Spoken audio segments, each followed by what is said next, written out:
àǹtí mi Ṣọlá pé ẹ pẹ̀lẹ́ mà mo tiẹ̀ ní kí pàkíyèsí yín sí nǹkan kan ni pé ọjọ́ wo làdàbí fẹ́ ṣiṣẹ́ báyìí ìgbà wo gan làdàbí fẹ́ ṣiṣẹ́ because Fọlámà ti lò bí 1 week ní China báyìí àdàbí ò dẹ̀ mú ilẹ̀ ògẹ́rẹ́ ò dẹ̀ mú ẹ̀yin lè dẹ̀ ń ṣàlàyé ọ̀tọ̀ lèèyàn tó lọ China ọ̀tọ̀ lèèyàn tó kálàyé tó ń ṣe àlàyé Ṣọlá pé ibi tẹ́gbẹ́ ti ń ṣe rere ní 2026 ẹjọ́ orí burúkú ló ń ro ibi tí ìyáálé ẹ̀ ti ń ṣe rere tó ti lọ ń kọjá oníṣẹ́ ò lọ China rẹ̀ àwọn ìgbà China tó ti lọ ní 2026 kì í ṣe ìgbà tó bá lọ lóhun kìíní kan ṣe kìíní kan má sínú ìṣẹ́ kó má pè tán la lọ ní 2026 ìgbà tó ń pe àwọn ṣé ọ́ṣá kìíní Swiss tán fún wọn ní award ó sì ń bẹ̀ so ibo ló ti wá ń kọjá àti ẹ̀ gan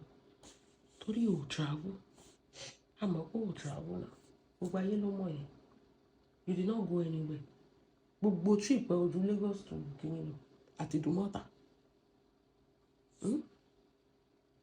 ọ̀tìgbà tó ń ká ẹ ní Ìdúmọ̀tà ẹjọ́ tó máa sọ pé kìíní kan ló ra inú Ìdúmọ̀tà lọ tí wọ́n máa ń gbé ní bọ́ńdù wọ́n máa ń bá ẹ gbé wá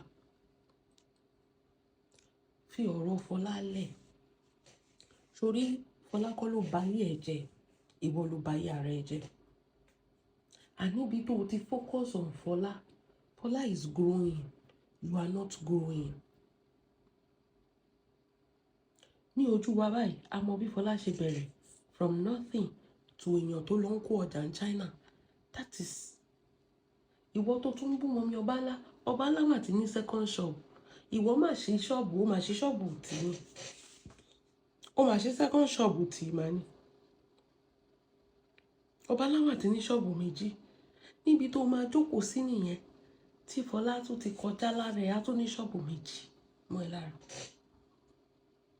Fọlá tó lọ China tó tún mọ́ wọn dání number 1 owó tó fẹ́ fi lọ kọjá ti wà lọ́wọ́ ẹ̀ ó tún sọ pé òkè tẹ́ bá need anything ní China bàbá yín kó wá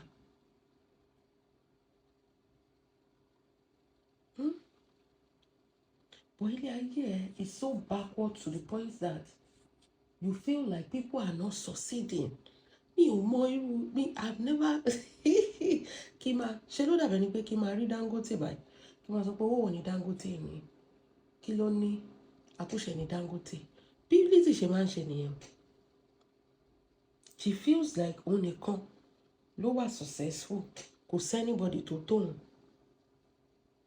irú ṣọmọ I don't understand ṣé wọ́n ti pa làákàyè ẹ̀ dání ṣé wọ́n ti pa làákàyè ẹ̀ dání for you not to understand that my dear hey oh my God like my dear people are actually making it you are not making it and it is so obvious the same aṣọ Lizzy I have studied you tó bá kó aṣọ kan wá ní Monday tẹ́ bá tún lọ wo the next week ó máa fi aṣọ ọ̀tọ̀ tó máa fi ṣe aṣọ tó máa polówó oúnjẹ Wednesday ó máa wá mix ẹ̀ papọ̀ aṣọ yẹn ló ṣì ń ta wọn ò rà á tẹ́ bá wo àwọn warriors kì í ṣe pé wọn ò fẹ́ rà wọn ò lè afford ẹ̀ ni you are marketing something expensive to the wrong audience that is why you are not selling out ó yẹ ká rí ìwọ náà kó tiẹ̀ for the past 6 years kó tiẹ̀ máa di ẹrù kó máa di ẹrù whichever country tó bá ti ń kọjá kó lọ kó káwa náà sọ pé irọ́ ni Lizzy òkè ń travel ṣe bóun ló ṣe lọ 6 years ago kó máa dì báyìí káwọn èèyàn máa sọ pé ọmọ in try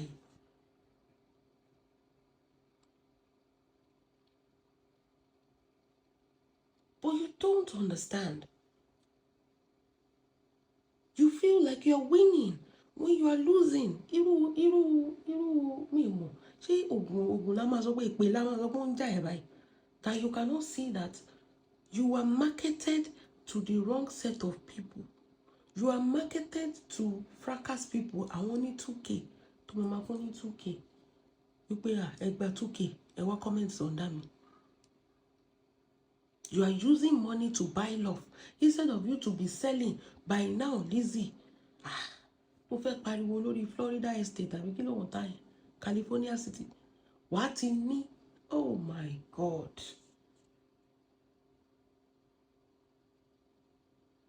But look at you, cream olùlẹ̀, aṣọ olùlẹ̀, kò sí nǹkan kan tí olùlẹ̀ mọ́ ẹ lọ́wọ́. Mo rí fídíò kan tó ṣe tó ń gbé máa kàn mọ́ra. Ṣe rí lẹ́yìn ṣe rí kíní kan. Lizzy, jẹ́ n sọ kíní kan fún ẹ.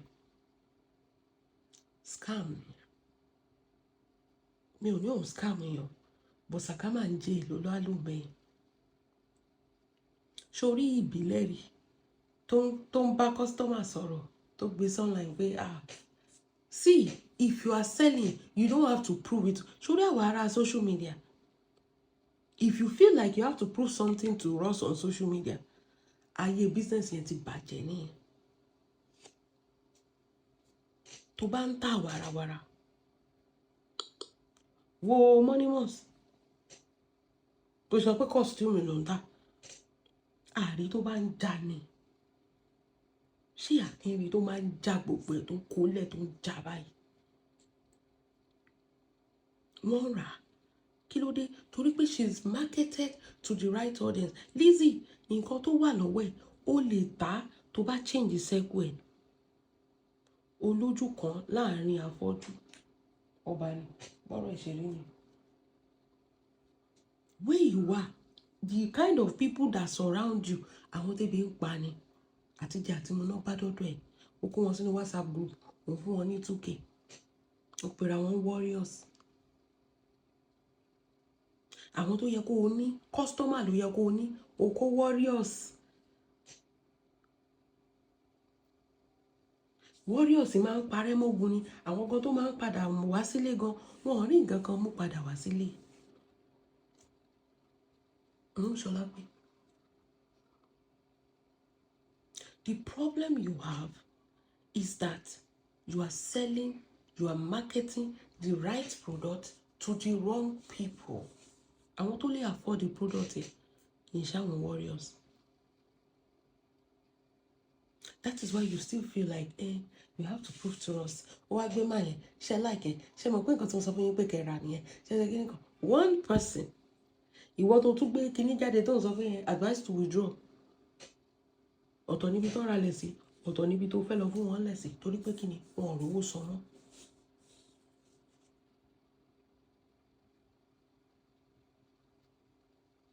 The business has failed. That ship has sunk. Ó ti wreck. Ó ti dàbí Titanic. And you are bringing one customer to fracas.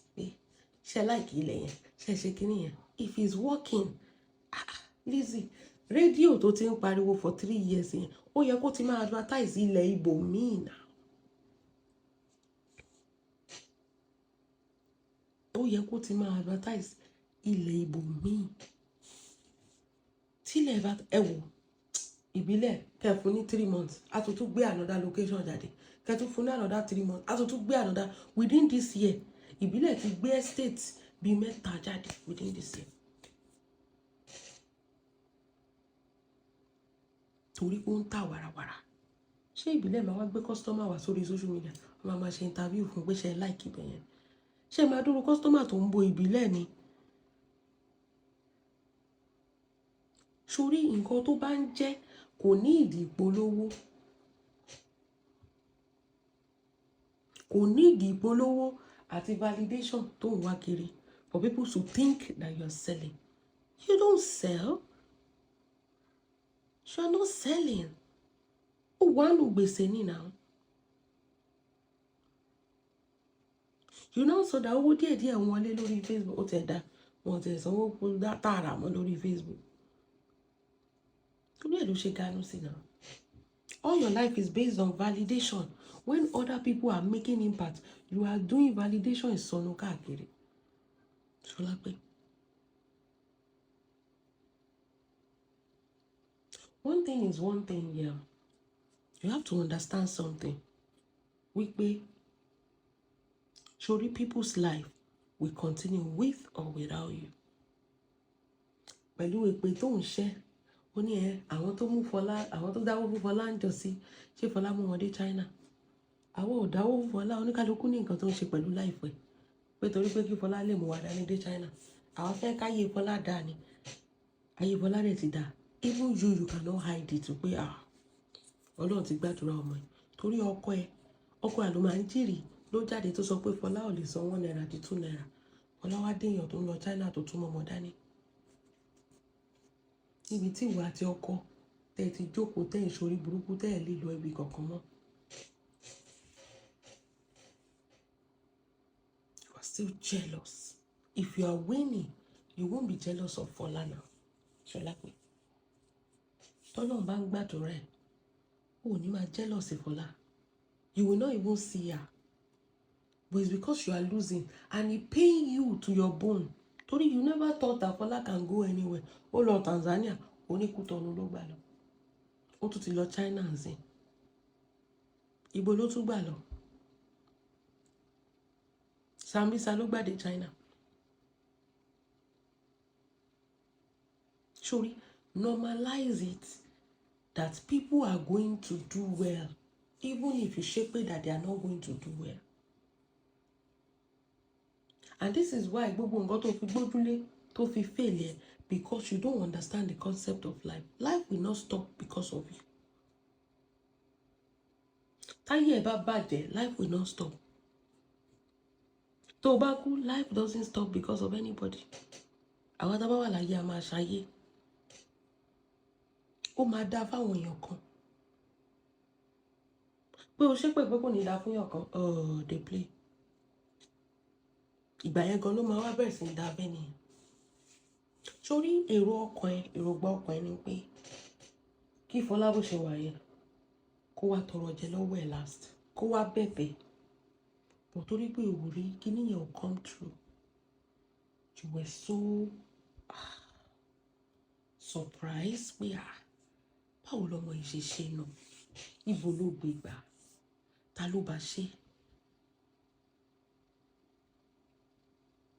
Nǹkan tó ń pè ní Ọlọ́run ọba nìyẹn. Kò kí ń fìyàn lẹ̀, kò kí ń dójú tìyàn, kò kí ń disappoint èèyàn. Nǹkan tó ń pè ní Ọlọ́run ọba nìyẹn. The know all sees all. Níbi táyé ti rò pé ibo ló fẹ́ gbé gbà, Ọlọ́run akọ́ dìde gbàrà báyìí. Ṣé bó ti rú Fọlá pé? Ó ti ń sọ ṣe bí wọ́n sọ tẹ́lẹ̀ ó lulẹ̀, ó tẹ́lẹ̀ ó lulẹ̀. Fọlá ló wá déyàn tó ń kọjá wọlé, tó ń gbé kọ̀ǹtẹ́nà wọlé. And you are still on it pé Sórí problem tó ní, there's often ní pé you are still believing that people cannot make it without you. Bóyá láti gan kálọ̀tù tẹ́ fẹ́nu dẹ́ran sáwò fún. Àti kálọ̀tù àti káwọ́ṣì kò tẹ́ rí nǹkan. You are forgetting that the people surrounding you, gbé wọn sókè. Nobody, bring it out, even to your husband. The people surrounding you, they have nothing to show off. They have nothing. Tó bá bẹ̀rẹ̀ lọ́wọ́ pé kí ni láti ń ṣe ń sìn, kò ní nǹkan tí madam bá ti sọ pé mò ń ṣe. By now ó yẹ ká ti mọ nǹkan tí láti ń ṣe. Ẹjọ́ máa pín CEO chair jókòó sí ni. Tàbá rí ẹ̀ńbẹ̀ lẹ́ni, a máa rí láti lórí CEO chair lọ́la. Nothing to do. Ẹjọ́ ń share office.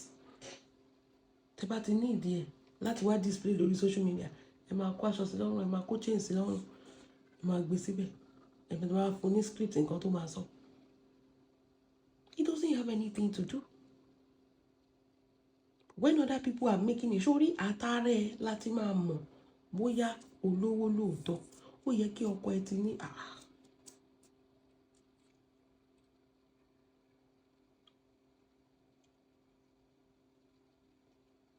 mọ̀ pé láti at the corner of his room, ó máa regret pé tó bá tẹ̀ mọ̀ kó ti dúró ti Fọlá. torí ẹnu tí Lizzy bá dán ẹnu fún yín tọmọ ló ń pè Lizzy yẹn tó bá fi ẹnu rò fún yín ẹ bá kó gbogbo life savings yín fún ni ẹnu lásán ni kò ní nǹkan kan kò já mọ́ nǹkan kan. She still believing that Fola is not crushing it in life. Well, wọ́n sọ fún yàn ojú ẹ̀ ló máa fi rí ó ní kú o àtẹ̀gbàdúrà kò kú sódà Fola máa ṣe rere àwọn ọmọ náà máa ṣe rere wo ẹ̀sìn ìwà àti làtí lórí social media kò ní ṣe é kó by the time tá a bá ṣe graduation ọmọ yẹn tán parí school ẹ̀sìn ìwà àti làtí kò ní ṣe é kó lórí social media lẹ́yìn èèyàn mi kò jẹ́ bó ṣe jẹ́ ẹ̀jẹ̀ àmọ́ lọ.